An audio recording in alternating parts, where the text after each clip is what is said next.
बच्चों, कैसे हैं आप सब?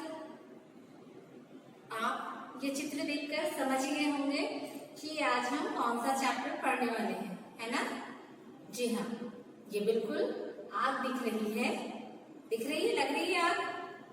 तो कई बार आपने भी सोचा होगा कि आग की खोज कैसे हुई, ठीक है? उसी के बारे में बताता हुआ ये आपका पाठ है कि कैसे आग की खोज की गई। पुराने समय में आप जानते हैं कि जो इंसान थे वो गुफाओं में रहते थे और जंगल में तब बहुत ज्यादा जंगल होने के कारण गर्मी के मौसम में इतनी ज्यादा गर्मी पड़ती थी कि जो सूखे वाले पेड़ और दोपहर में जब हवा चलती थी तब उस समय का तापमान काफी ज्यादा हो जाता था कई बार, ठीक है?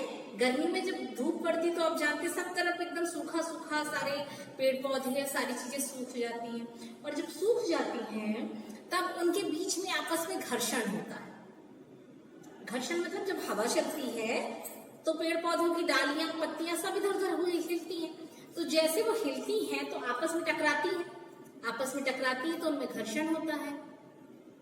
जब उनमें घर्षण होता है तब क्या होता है कि घर्षण के कारण जो गर्मी पैदा होती है वो गर्मी आग में बदल जाती है, ठीक है?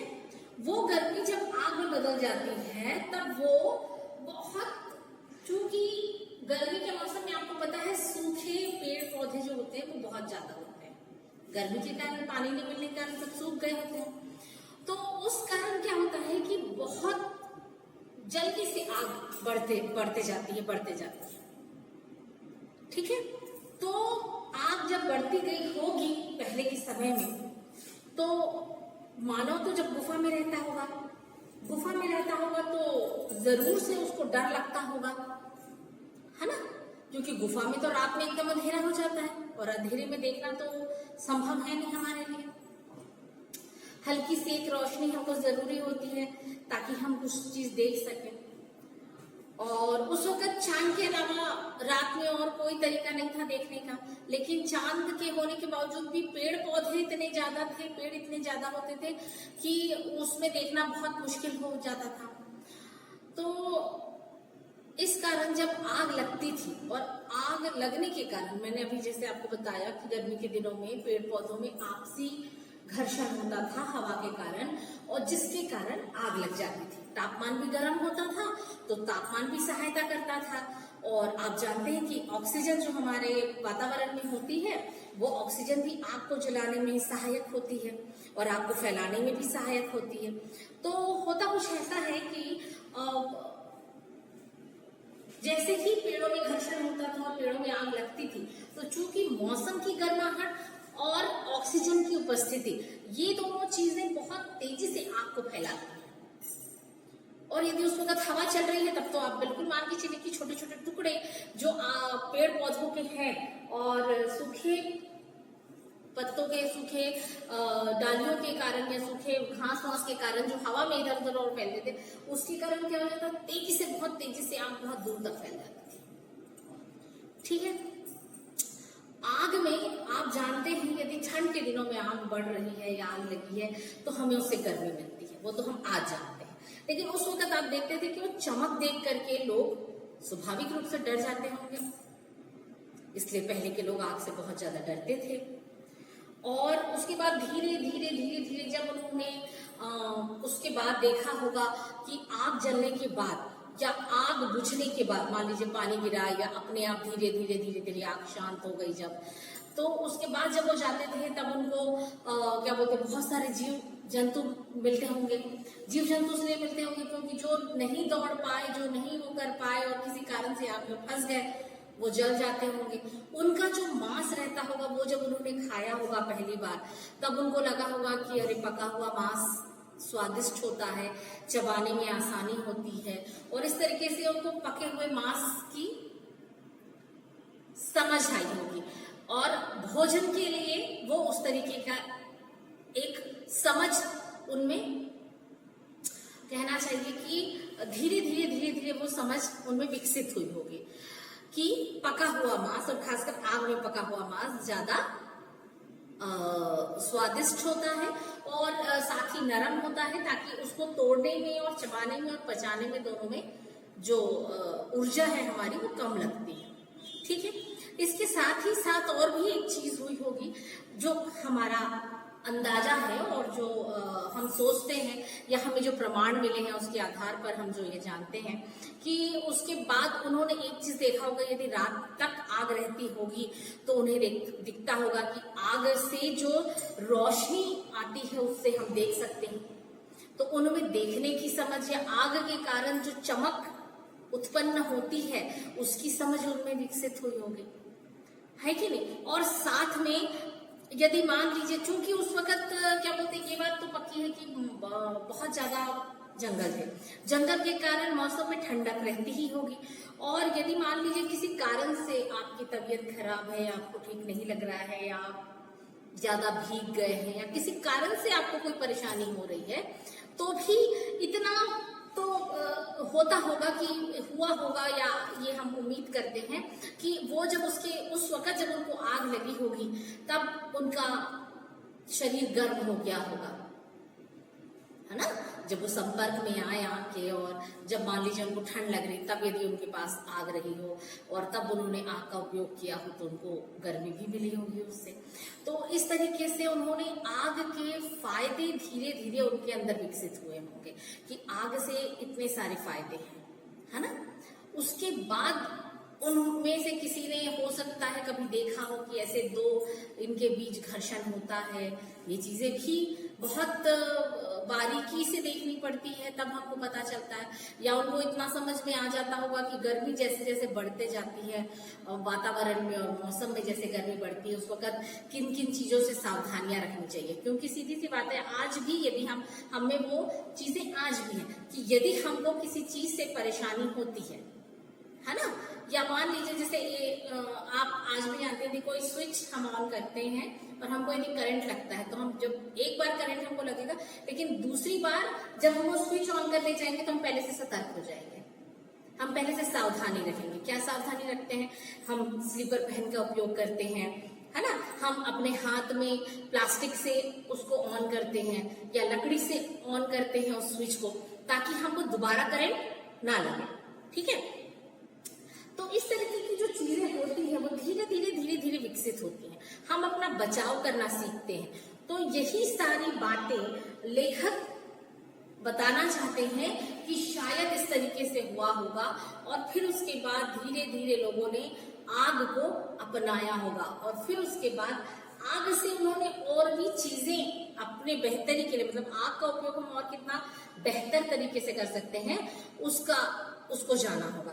क्योंकि आपने पता नहीं आपने कभी देखा है या नहीं देखा है, जो अभ्रक वाला पत्थर होता है उससे बहुत तेजी से आग उत्पन्न हो जाती है। ठीक है, उससे बहुत तेजी से आग उत्पन्न होने के कारण क्या करते थे पहले के लोग, उसको अपने लकड़ी में ऐसे ऊपर वो चमकीला वाला पत्थर हमेशा वो रखते थे। उससे क्या होता था, यदि उनको मान लीजिए कभी भी आग की जरूरत पड़ रही है तो वो उसमें एक लकड़ी और वो चमकीला पत्थर रखते थे, उस पत्थर को ऐसे वो घसते थे तो उससे वो आग जल जाती थी, और सूखी लकड़ी होने के कारण वो पकड़ लेती थी। तो वो उनको मदद करती थी रात में मशाल के रूप में, क्योंकि उस वक्त कपड़े का आविष्कार नहीं हुआ था, कपड़ा नहीं था, तो वो इस तरीके से उपयोग करते थे। जड़ वगैरह का उपयोग करते थे, सूखी जड़ सूखी घास को बांध करके वो उपयोग किया करते थे, है ना। तो इसी तरीके से हम हमारे आसपास की चीजों का उपयोग करना सीखते हैं हमारी जरूरतों के हिसाब से। जितनी हमारी जरूरत होती है, जैसी हमारी जरूरत होती है, उसके हिसाब से हम चीजों को करते हैं। ठीक, अब उसके बाद में हम जानते हैं कि ये जो आग है, ये अभी आप देख रहे हैं, अभी हम इस रूप में आग का उपयोग करते हैं, है कि नहीं। ठंड के दिनों में हम ऐसी लकड़ियां इकट्ठी कर लेते हैं और उनको जलाते हैं उनको, और उनसे गर्मी पैदा करते हैं, और ठंड के दिनों में हाथ पैर सेकते हैं।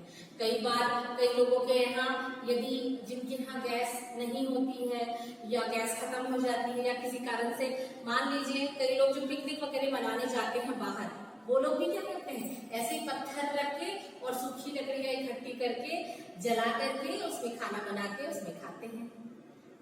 तो ये हम आज के दौर में कर रहे हैं। लेकिन जब आग की खोज हुई होगी, जब लोगों ने जाना होगा कि आग हमारे लिए कितनी महत्वपूर्ण है और कैसे कैसे हम इसका उपयोग कर सकते हैं, तो इन सब चीजों के बारे में उन्होंने सोचा होगा और जाना होगा। तो आइए देखते हैं हम कि आपकी बुक में क्या दिया हुआ है और किस तरीके से उसने बताया।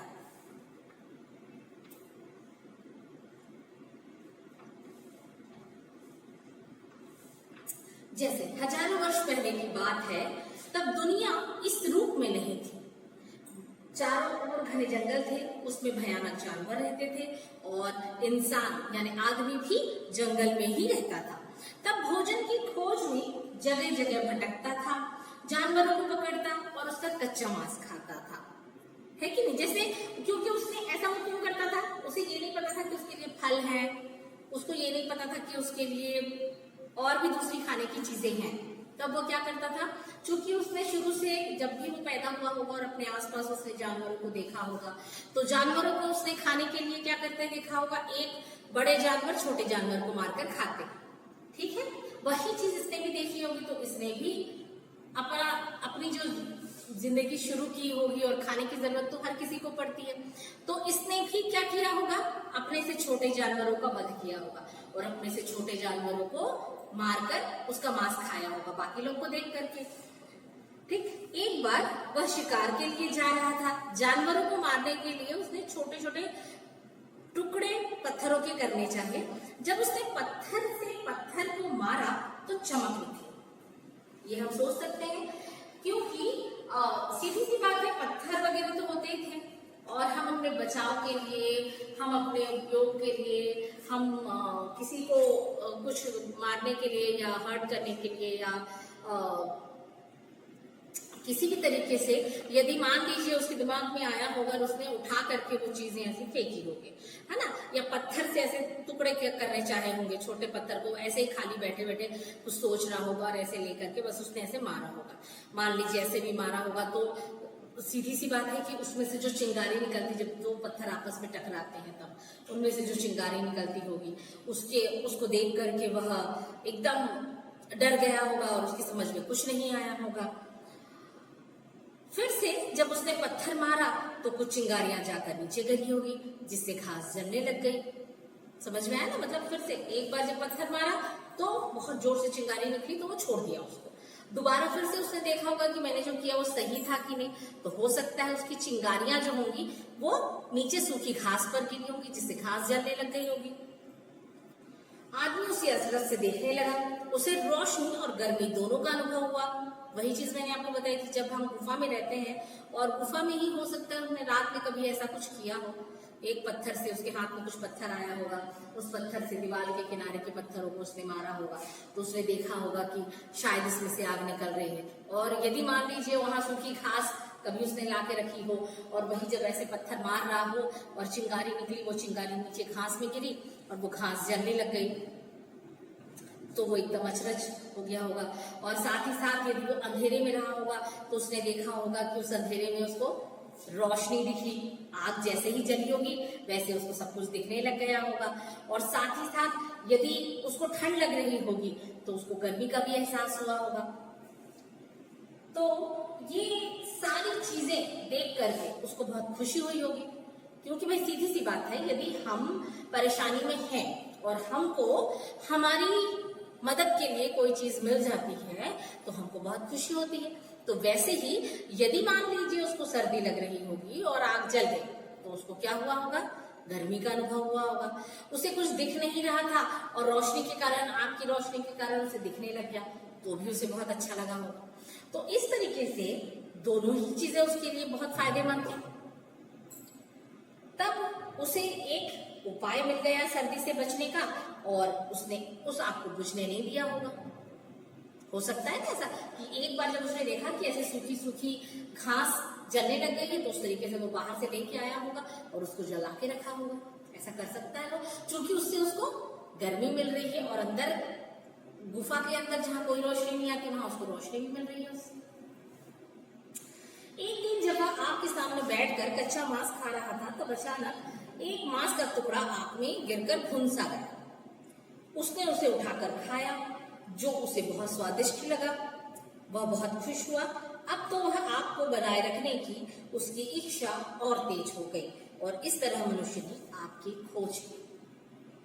ठीक है, मैंने आपको बताया था कि यदि आग जब जंगल में लग जाती है और उसके बाद आग बुझने के बाद फिर जब लोग अपने घरों पे वापस लौटते हैं और लौटते समय जब उन्होंने देखा होगा कि कई जानवर इस आग में भूनकर मर गए हैं, तो वो जो मांस की खुशबू आती है, हो सकता है उसने उसे आकर्षित किया और भूख तो लगी हुई हो उसे, तो उसने उसमें से तोड़कर खाया होगा, तो उसको काफी अच्छा लगा होगा, स्वादिष्ट लगा होगा, तब उसने खाया। लेकिन लेखक ने हमें क्या बताया? लेखक ने हमें बताया ये हो सकता है कि वो जब आग अपनी सर्दी मिटाने के लिए उसने जलाकर रख ली पहले।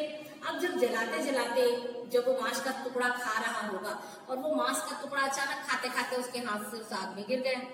आग में गिरने के बाद वो भुंज गया, है ना, आग में गिरेगा तो वो भुंज ही जाएगा।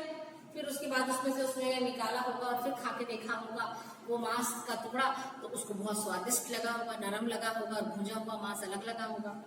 तो इस कारण उसने सोचा होगा कि ये तो मेरे लिए बहुत ही ज्यादा अच्छी चीज है, मैं इसको ऐसे करके खा सकता हूँ, तो मुझे ये चीज ऐसे खानी चाहिए। समझ रहे हैं ना?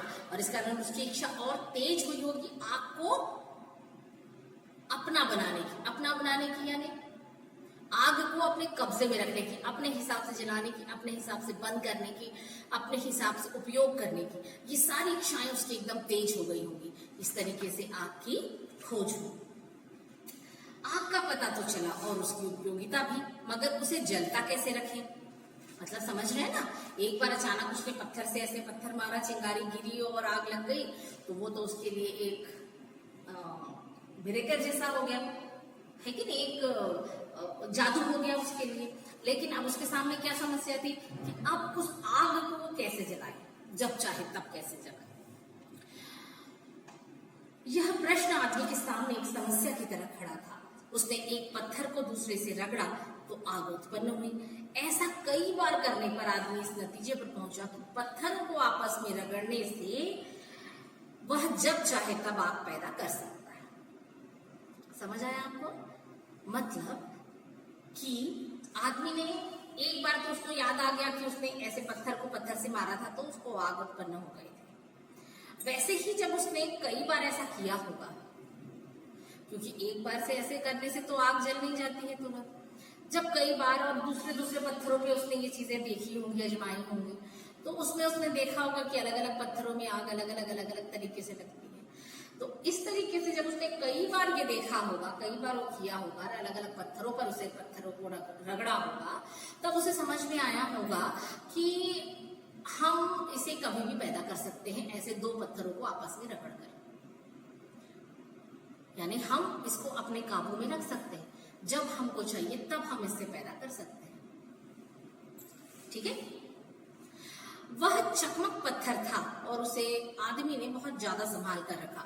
धीरे धीरे आदमी को यह पता चला कि आग को केवल पत्थर से नहीं बल्कि लोहे पर रगड़ कर भी पैदा कर सकते हैं। ठीक है? जब उसको पहले उसने क्या किया, पत्थर से रगड़ा, पत्थर से पत्थर, चकमक पत्थर क्या, अभ्रक पत्थर जो चमकता है रेत में। आपने देखा होगा ना, जैसे आप रेत में अपना हाथ ऐसे एक मुट्ठी रेता पकड़िए और ऐसे आपकी मुट्ठी से रेत फिसल के गिर जाएगी, फिर आपके हाथ में कुछ नहीं बचता है। लेकिन फिर जब आप अपने हाथ को लाइट के उसमें रखेंगे या सूर्य के प्रकाश में ही आप देखेंगे, दिन में ही देखेंगे, तो आपको बहुत सारे चमकते हुए से चीज, कुछ चमकता हुआ आपके हाथ में लगा होता है, वो होता है अभ्रक। और वही अभ्रक एक साथ में मिलकर कई बार पत्थरों का, बड़े बड़े पत्थरों का रूप ले लेता है। ठीक है? उन्हीं दो पत्थरों को यदि हम आपस में रगड़ते हैं तो वो जो अभ्रक होते हैं वो टूट कर उसके छोटे छोटे टुकड़े क्या होते हैं, इधर उधर गिर जाते हैं। तो वो जो पत्थर होते हैं उनसे बहुत तेज आग निकलती है और जल्दी आग निकलती है।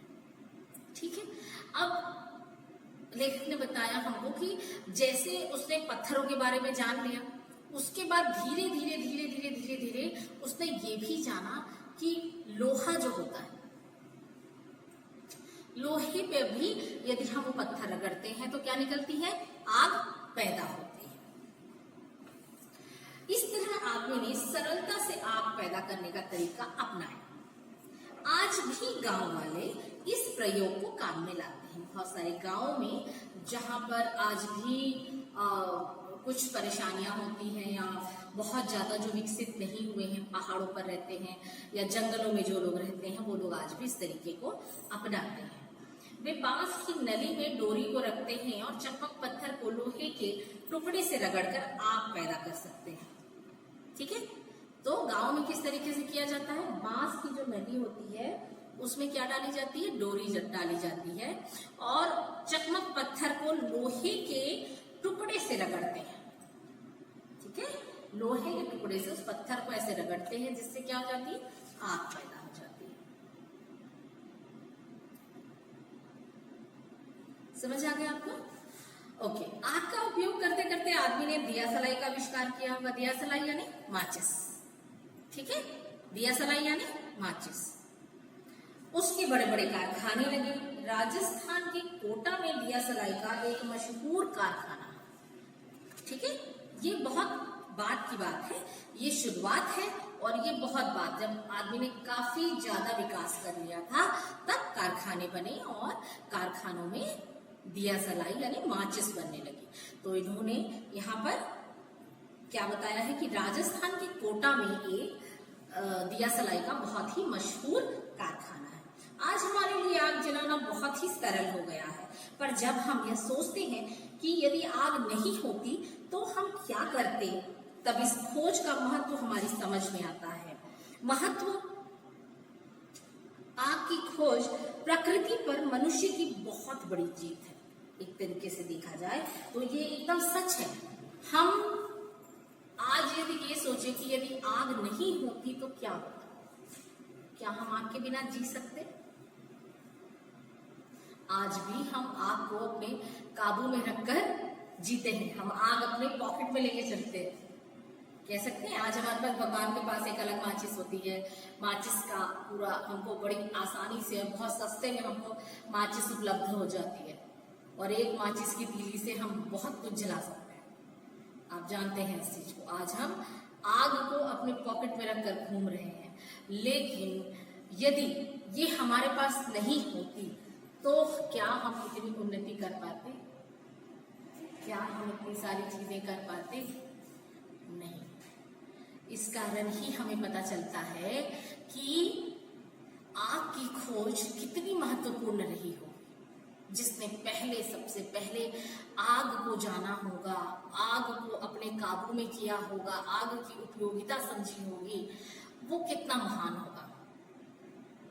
ठीक है, वैसे कि आग बहुत ही ज्यादा उपयोगी है, महत्वपूर्ण है और इसकी खोज एक बहुत ही महत्वपूर्ण खोज थी और ये सभ्यता के विकास के साथ धीरे धीरे इसका विकास हुआ और आज हम आधुनिक रूप में आग को जानते हैं।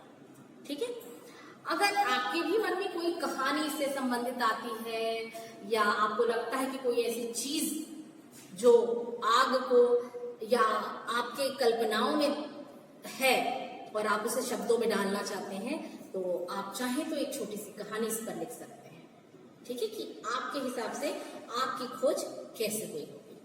ठीक है, ओके, तो बेटा पाठ पूरा हो गया है और आशा है आपको पाठ समझ आया होगा। अब हम कर लेते हैं इसके शब्दार्थ। शब्दार्थ में देखिए, भयानक, डरावना। भयानक जानवर होते थे उस वक्त, तो उनके लिए ये यूज किया गया है। समस्या, परेशानी। स्वादिष्ट, बहुत स्वाद वाला, यानी जिसे खाने से बहुत मजा आता है। अचरज, आश्चर्य। नतीजा, परिणाम। अचानक, एकाएक। मनुष्य, मानव या इंसान। उपाय, तरकीब। सरलता, आसानी। आविष्कार, खोज। उपयोगिता, उपयोगी होना। दिया सलाई, माचिस। ठीक है, अब श्रुतलेख। श्रुतलेख का आपसे फिर वही कहूंगी मैं, आप पहले पढ़िए, याद कीजिए, एक एक शब्द को 3-3 बार लिखिए पहले, उसके बाद अपने किसी बड़े से की सहायता से इसे उनसे कहिए कि वो बोले और आप उनको लिखें। इससे आपका वाचन, लेखन दोनों सुधरेगा। ठीक है, तो पहला श्रुतलेख इसमें दिया हुआ है जंगल, मांस, शिकार, उपयोगिता, समस्या, चकमक, रगड़, बांस, दिया सलाई, महत्व। ठीक है, अब इसकी जो अभ्यास कार्य है वो सारे अभ्यास कार्य आपको आपके वेबसाइट पर अवेलेबल है, आपके ऐप पर भी अवेलेबल है। और साथ ही साथ आपको एक चीज और बताऊंगी कि देखिए इसमें एक थॉमस अल्वा एडिशन की एक छोटी सी स्टोरी दी गई है। ठीक है, तो मैं जरूर चाहूंगी कि आप लोग इस स्टोरी को पढ़ें और इससे कोई प्रेरणा लें। ठीक, ये स्टोरी असल में ऐसी है कि जैसे आप में से भी बहुत सारे बच्चे हैं जिनको पढ़ना पसंद नहीं है, जो पढ़ना चाहते ही नहीं है। बहुत सारे बच्चे तो ऐसे हैं कि आज भी हमको पता है कि वो बच्चे हमारा वीडियो देख ही नहीं रहे हैं। बहुत सारे बच्चे ऐसे हैं जो वीडियो देख ही नहीं रहे हैं। तो जो बच्चे वीडियो नहीं देख रहे हैं उनसे मैं गुजारिश करूंगी कि कृपया वो वीडियो देखें, ताकि आप अपने चैप्टर को जानें, आप हमें जानें। हो सकता है कोई चीज हमसे छूट रही हो या आपको समझ में ना आ रही हो, लेकिन आप जब तक हमसे पूछेंगे नहीं, हम कैसे बताएंगे आपको? और आप जब तक करेंगे नहीं, आपको कोई समस्या नहीं आएगी।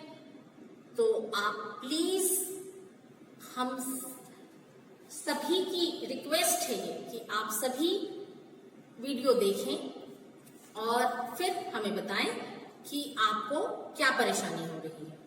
तो देखिए, इसमें ये जो कहानी है थॉमस अल्वा एडिशन की, ये कहानी ऐसे ही है कि इनको भी पढ़ना पसंद नहीं था। ये स्कूल जाते थे और इनके जो अध्यापक थे, उनके अध्यापक ने उनकी माँ को एक पत्र लिख कर दिया, और जब वो उनकी माँ ने वो पत्र पढ़ा, वो बहुत उदास हो गई।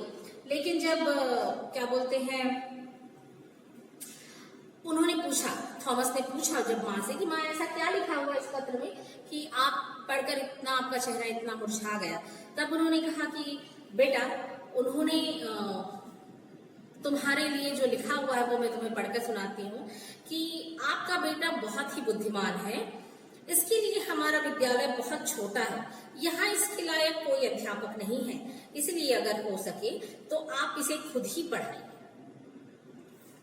ठीक है, जबकि उसमें लिखा हुआ था कि वो इसे नहीं पढ़ा सकते, और वो बहुत ही ज्यादा, उनका कहना यह था कि वो अध्यापकों का मानना था या उस स्कूल का मानना था कि ये बच्चा कुछ नहीं कर सकता, इसे कुछ नहीं आता। ठीक है, और ये लिखा गया था उसमें कि आपका बेटा बहुत ही शरारती है, इसका पढ़ाई लिखाई में बिल्कुल मन नहीं लगता, इसलिए इस विद्यालय में इसे आगे पढ़ाना मुमकिन नहीं, आप इसे किसी दूसरे विद्यालय में भेज दें।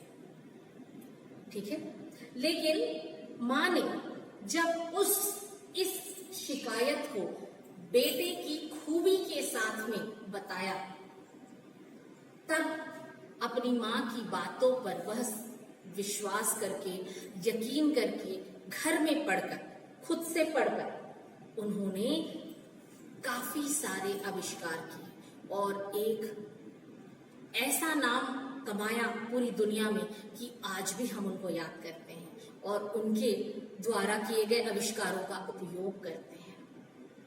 ठीक है बेटा, तो आपसे भी मेरी यही गुजारिश है कि आप सभी पढ़ें और आपको जो चीजें समझ में नहीं आती हैं वो चीजें पूछें। ठीक, ओके बेटा, आशा है आप अपना पाठ पूरा करेंगे और मेरी बातों को ध्यान देंगे, इसी उम्मीद के साथ। Thank you.